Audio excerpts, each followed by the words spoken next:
You know, a reining horse is probably one of the few horses, you know, in all the disciplines that literally slides for more than, you know, 6 inches to a foot. You know, a barrel horse or something like that has a slide phase. You know, they all do. But this reining horse is designed, you know, in the class to slide. If they slide any less than 15 feet, they're typically not going to win. So you walk 15 feet and realize that a horse in full locomotion has got to move through that. So they squat down and push their legs into the ground.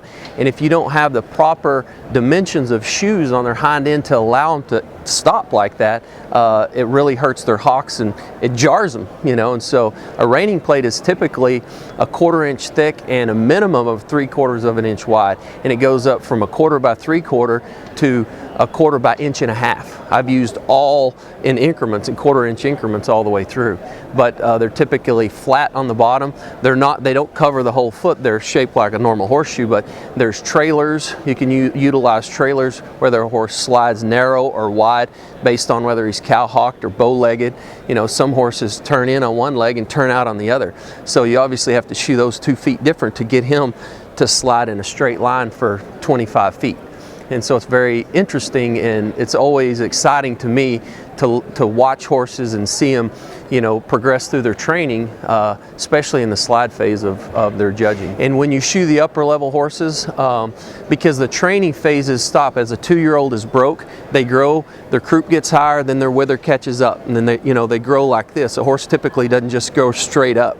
And so maybe early in his 3-year-old year, he's running downhill because he hasn't caught up. And so when a horse is like that, they typically, their legs are back behind themselves more. They have a hard time reaching, because a reining is like skipping a rock. If you throw it straight down in the water, it might come up and bloop, bloop, bloop, but if you throw it at an angle, you know, it can skip across the water many times. And so a reining horse, as he enters the ground, if he enters at too much of an acute angle, he goes in the dirt, hits the sole, or hits the surface, the hard surface, and then it'll pop him back up and then he'll stop. But those don't get good scores. The reining horse comes in, hits on the sliding plate, and then moves forward. And so if a horse does that and it's a smooth transition, they always get higher scores. So the stopping and watching them, see how far they reach, or if they're bow-legged or cow-hocked, or how they move, you have to do that when you're shoeing the reining horse.